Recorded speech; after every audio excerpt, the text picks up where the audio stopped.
Hi, Mark Kentwell here. Just a quick tip for you if you're a buyer looking at buying a property listed for friendly auction, either at the auction or prior to the auction. Some buyers will say to us, well, what price do we actually put on the application form if we don't know what this property is going to go for? I'll give you some guidance on this, but it's totally up to you what you do.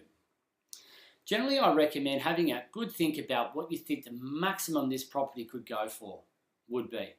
And then if you want to pay that amount, great. But if not, you at least want the bank looking at the property in its best possible light, so that when the time comes to be bidding on that property or offering on it, you can bid freely up until your amount because the bank has looked at it and valued it fairly, rather than overly conservatively like they can do sometimes if they're not given any guidance as to where you might want to be buying that property.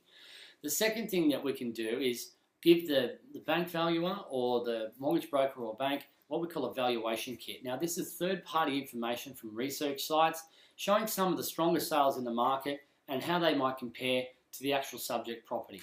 So you might have a bidder's guide of above 400 on a property, but if an auction goes well, it could go for 450 or 460, or at least 430 or 440 if things go pretty well.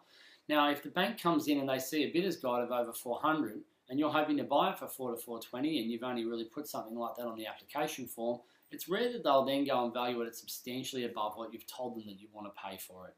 Now, not all banks need to do a valuation prior to the auction, and I think the more sensible banks will just go off the contract price because it's demonstrated that that's market value because people have paid it at auction.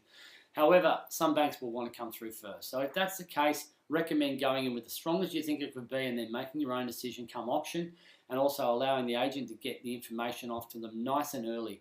One of the key things with preparing to bid prior to auction or at auction is get onto it early.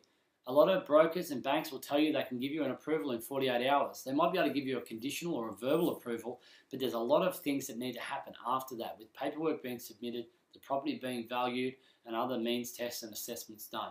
So we recommend if you see a property week 1 and it's going to auction in week 4, get onto the finance then. If you don't go ahead with that property, well, it's going to help your pre-approval process for the next one anyway. I hope that's been helpful for you. If you need any more information, you can download our friendly auction guidebook at PRDnewcastle.com.au, or you can just talk to one of our friendly agents. Talk to you soon.